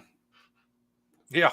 This is the get right game for the Chargers. I think they finally score a touchdown or 2 or 3.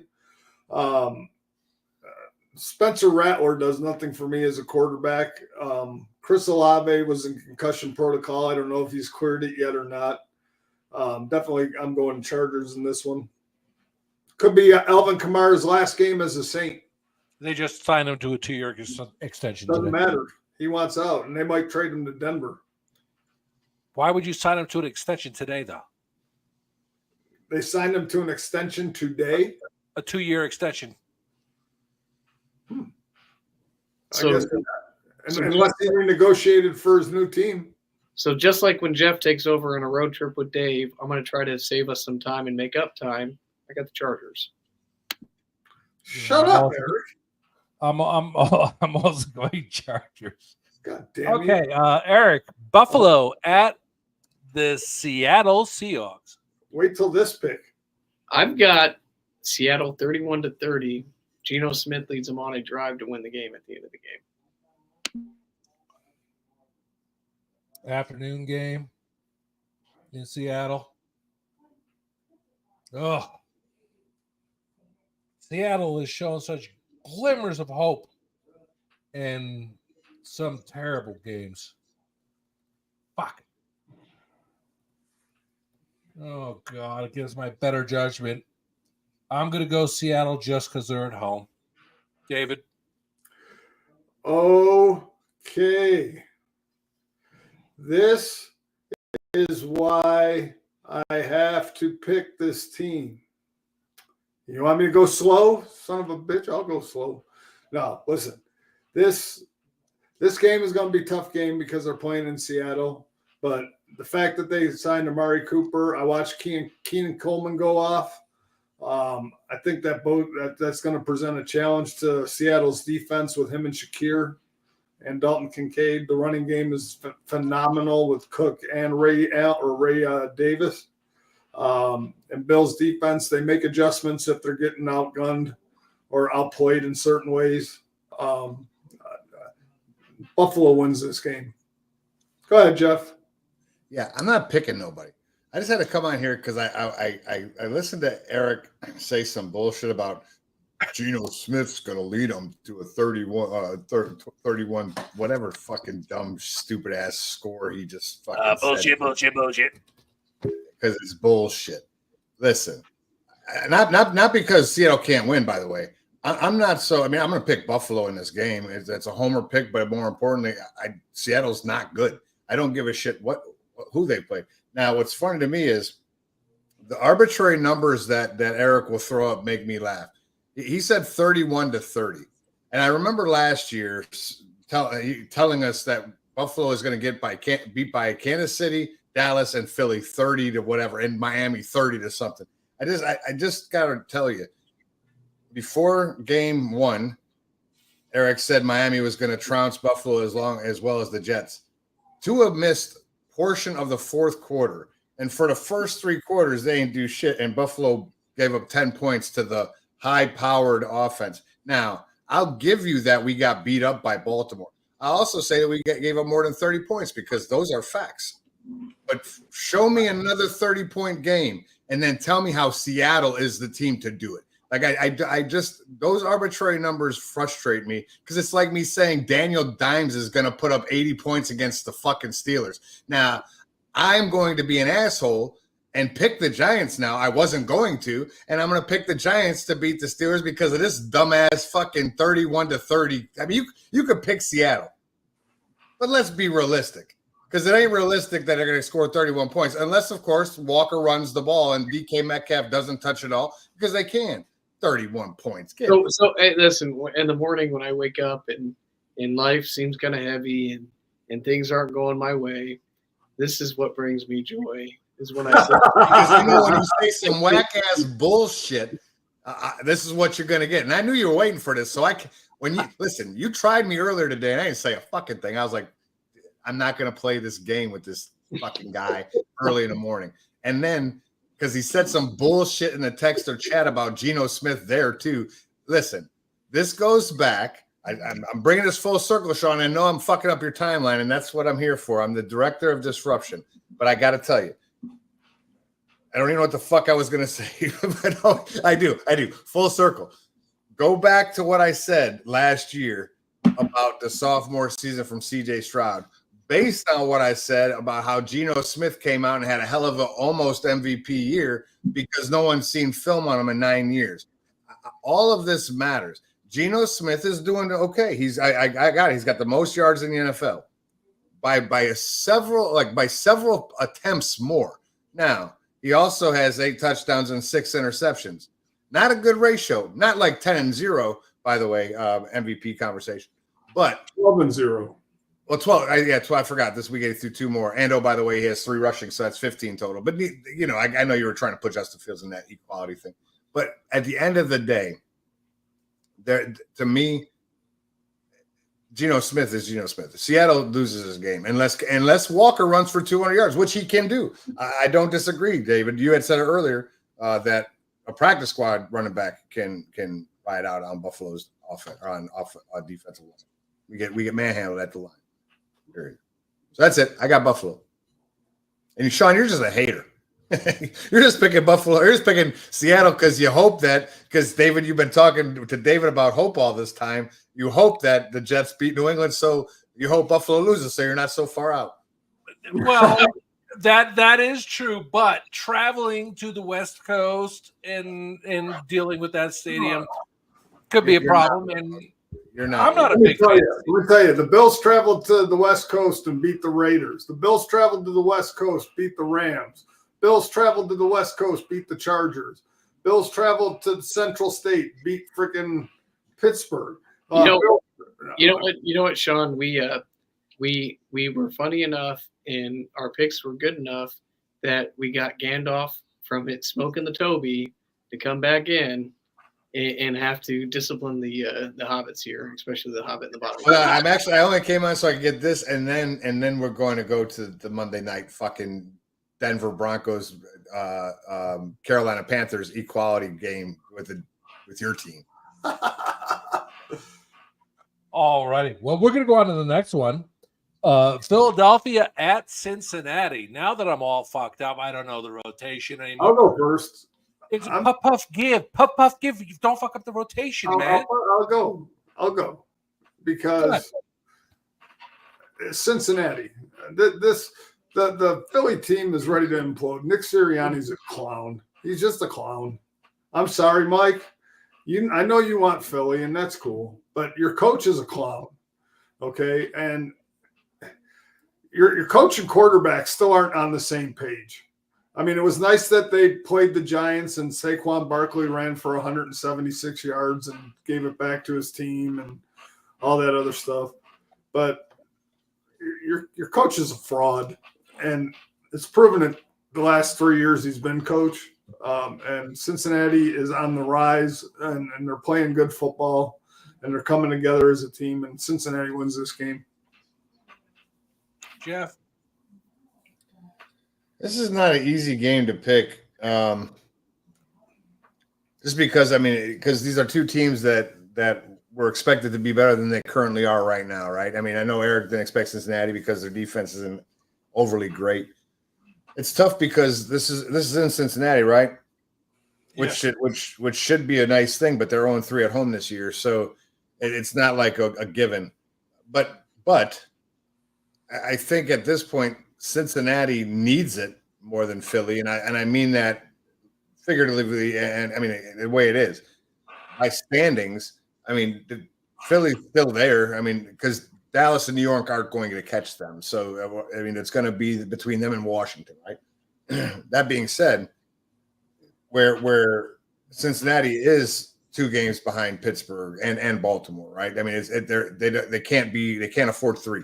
And if I think Joe Burrow is starting to play better, I mean, it is what it is. He's doing better than he was in the beginning. The defense is still suspect. So that's the argument, right? It's the argument that says, well, Barkley is killing it, and their offense is moving. They're actually doing well. They're hitting both A.J. Brown and Devontae Smith. Saquon Barkley is opening that pass game for Hurts. So this is not an easy pick for me. Like, it's not an easy, it's going to be Cincinnati or it's going to be Philly. I'm gonna go with Cincinnati because they're at home, and that's going to be my thing. Even they're 0-3. I think that they're 0-3 at home is a motivator for them to not be 0-4, if that makes sense. I mean, that's a strong thing for a fan base to have to deal with when your home team can't win when you're paying all that money. So I think Cincinnati wins solely because they're home. Eric? You remember when I said that I had to make up time because David probably takes forever on a road trip? Yeah, I remember. I was listening. So probably Jeff and Dave on a road trip being delayed makes more sense to me the more I listen. So I'm going to go and make up time and go 100 miles an hour and take Philadelphia. Well, I will say this, Eric, just so you're tracking for a road trip. Jeffrey drives 17 hours. Dave drives 1. Maybe 1. Maybe. Until I get to the first rest stop, and then I'm tired. He goes to sleep for 4 hours, drools on a window like a dipshit. Jeff is a controller personality, and Dave is a supporter, right? No, David is a moron. I drive because I'm driving. Then I get tired and I say drive. And then what this dude does is I go to sleep because that doesn't take me long. And this dude, we pull over 30 minutes later and he's sleeping. If Jeffrey did it the right way, he would let me drive during the day. And instead of driving during the day for 17 hours and then say, hey, I'm getting tired. I'm a passenger. I don't sleep in the car when somebody else is driving. I don't do that. So if he wants to sleep and we want to get there on time, let me drive 12, 15 hours during the day. I'm all for it. I can do it, no problem. But this dude here, no, I'll drive. And then here, Dave, now that you're seeing 17 lines on the road, why don't you drive? Okay, I'll drive to the next rest stop and pull over because I'm going to sleep. He doesn't say that. Listen, okay, now you made it. Sean's getting pissed, bro. He wants to eat or drink or whatever he wants to do and not do this shit. But now I got to tell you what really happened. I drove 17, actually it was about 18 and a half hours. And I'm like, hey, I told him about 3 hours. But I was like, hey, I'm going to start getting tired in a bit. And you drive. He's like, okay, I'll just rest. So he says, I don't be fucking talking to him. But anyway, so now I'm like, I am tired. And I don't typically just pull over. So I'm like, hey, Dave, you ready? He's like, yeah, I got you. No problem. So we go and I get off. He goes, gets coffee, a Red Bull, and a 5-hour energy and sniffs them or some shit like that. I don't even know what he did. Anyway, but at the end of the day, we get back in the car, dude, and we're driving. I instantly fall because I can fall asleep. I just go to sleep. And I wake up. When I wake up, I swear to you on everything holy, right in front of me, these cars are racing past on Interstate 90. And I'm like, what the fuck? And I look around and we're in a gas station parking lot that's right adjacent to the fucking freeway. and David is like laying on the window with drool out of his mouth, and I'm like, holy shit. Anyway, I got to tell you, I thought I'd been, but like I didn't know how long I was there. 4 hours, bro. 4 hours later, we did not move 16, not even 6 miles at all. 6 miles. That's how far he drove. He drove 15 minutes, and I drove the rest of the way. I was pissed. I was about to choke the shit out. Anyway, I'm sorry. That was just a long story, but it was Hey, real. Sean, who are you taking? Holy fucking shit.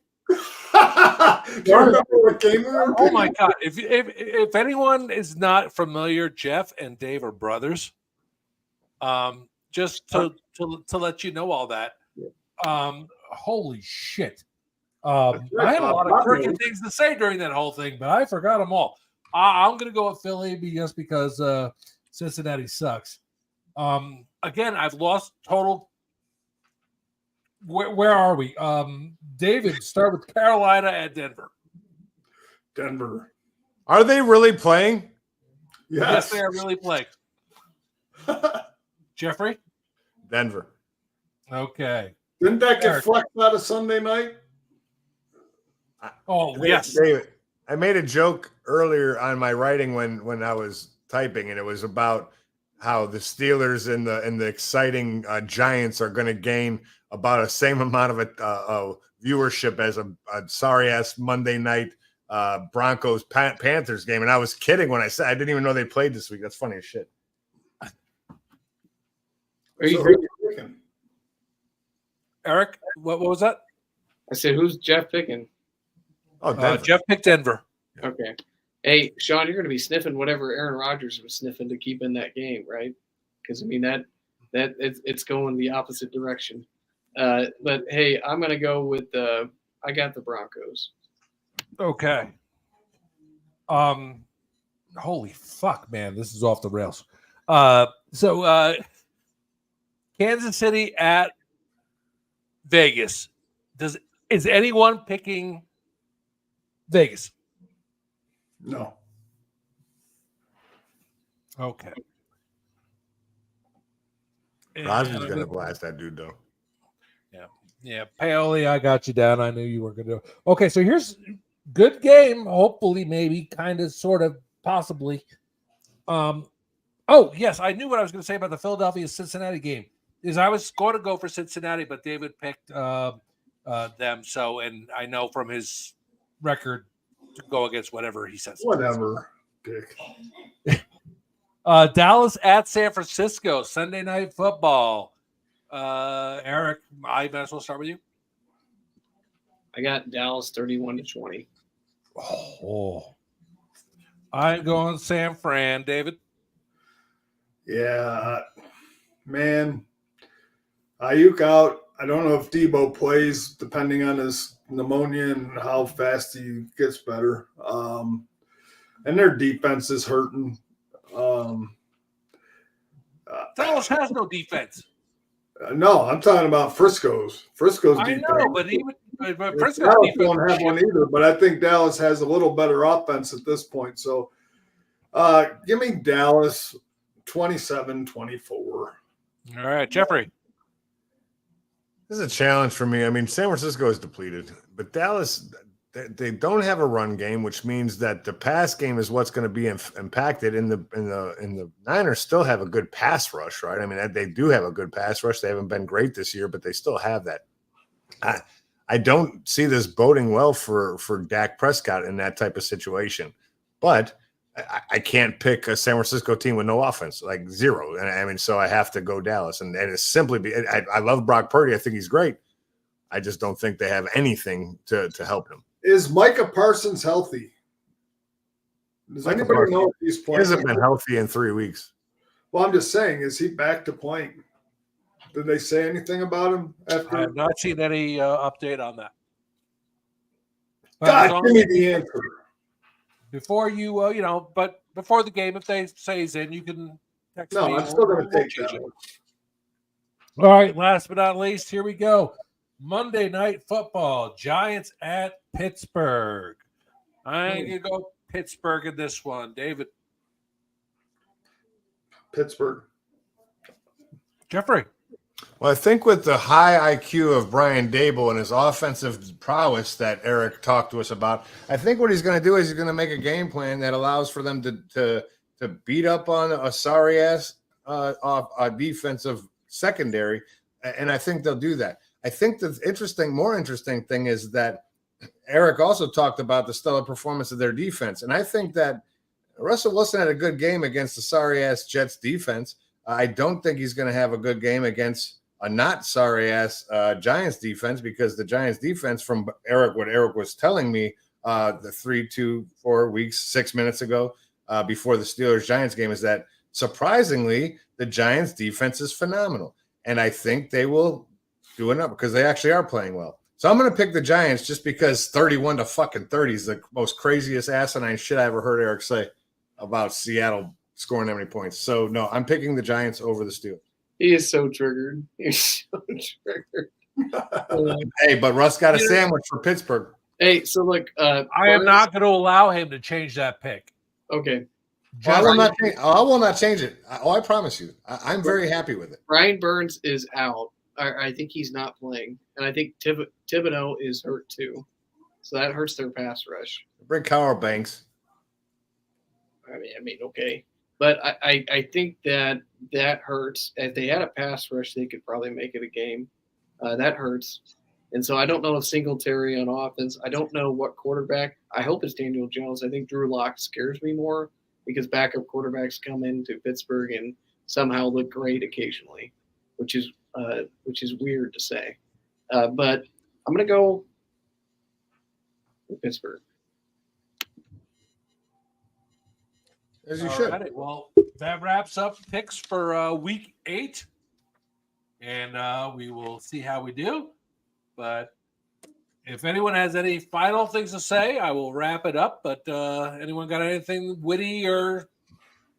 Oh, I always have something witty, Sean, but I won't prolong the wittiness. All right. Well, thank you all for watching. We appreciate it. And we will see you next Tuesday from the couch.